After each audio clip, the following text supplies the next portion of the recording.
We reached Erast just past midday, the snow easing off the town's chimneys, smoking away like a line of squat little sentries. The townsfolk welcomed us proper, warm hands, warm smiles, free beds and hot meals. That last part shocked me most.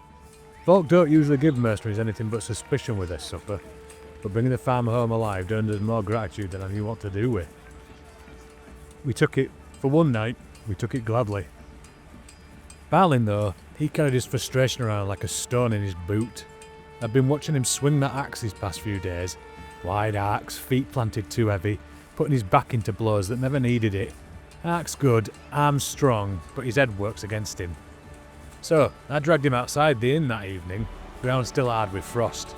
He asked if we were sparring with weapons, and I told him no, steel only encourages bad habits.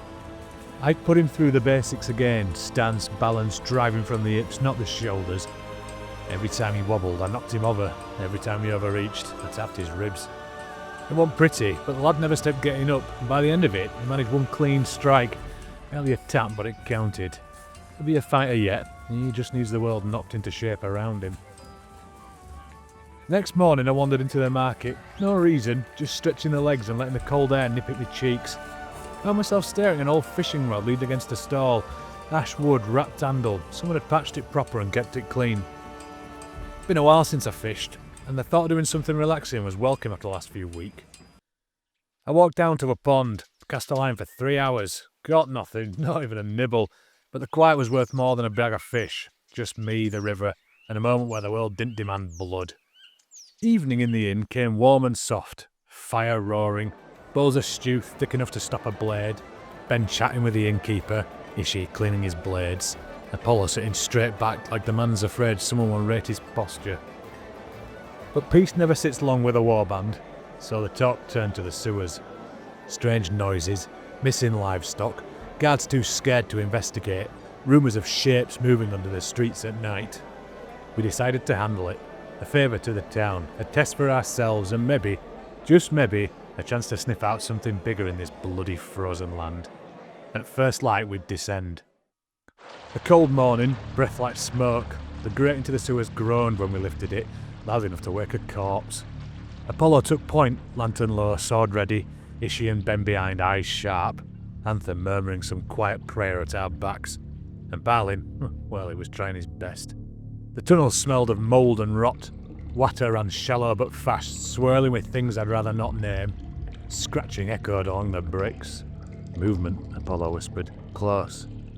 They came in a wave, 3 giant beasts rolling around the corner like a black tide of fur and teeth. Agatha slapped a hand on my arm. Felt a magic burn through me.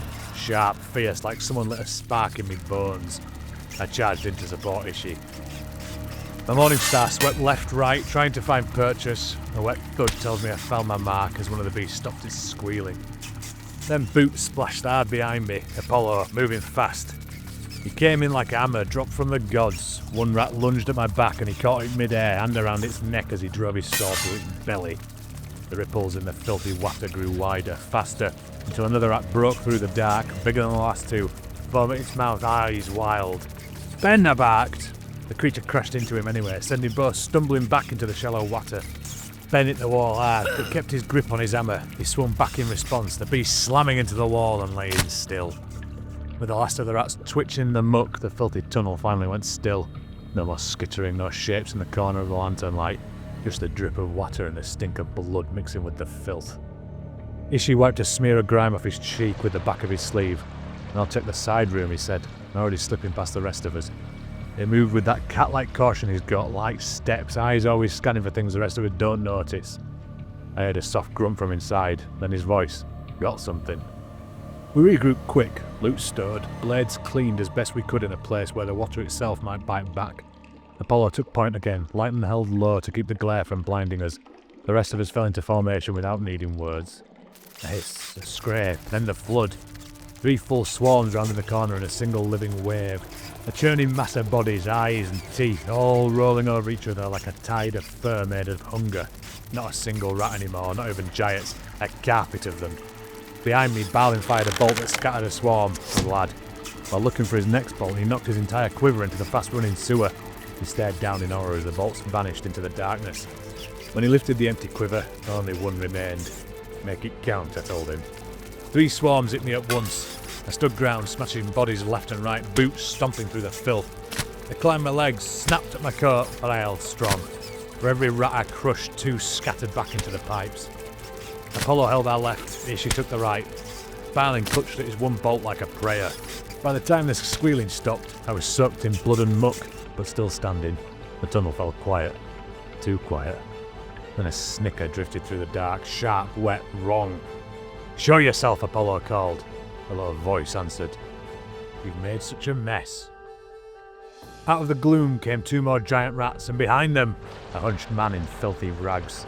Skin like wax, eyes too bright, movement too twitchy to be natural. He shrieked when he saw us. "You dare enter my home? For the Queen I will cleanse you!" He jabbed a finger at the rats. "Kill them!" Balin fired his last bolt, hit the lead rat. I charged him behind it and crushed the beast. Apollo seized the moment, bringing down one in a clean stroke. The rat master howled, "My children!" Anther whispered old words. Wind of magic curled around Ishi like a blessing. He darted forward, fast as a striking snake, and slashed the ratman across the ribs. The ratman lunged back, claws flashing. They grappled, blades and nails scraping off stone, neither gaining ground. A vicious, frantic dance of survival. I looped behind and swung. Crack! The Morningstar bounced off hardened plates beneath his rags. "The Queen armours are chosen," he spat. The ratman turned on Ishi, but Apollo was already moving. In the confusion, a single stroke of fast steel.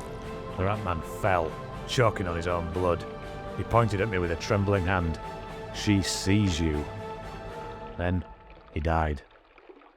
We swept the remaining tunnels, alone now. The rats were nothing, but the deeper we went, the more we felt something watching. On the way back, we found an old grate, reinforced, half hidden. Behind it, a passage leading deeper, much deeper. Anther whispered, "Whatever is there, breathe still." We climbed back into daylight. Snow was falling soft, settling on the cobbles like the world had never known what lay beneath. The townsfolk were already going about their days if nothing stirred in the dark below their feet. But that name the ratman spat out, the Queen. There's no queen in these lands, not in Erast, not in Falgard, not anywhere near this fallen wasteland of stone and frost. No court, no crown, nothing but scattered towns trying to survive. So who in the frozen hells was he talking about? And why did he think she was watching? I don't like mysteries.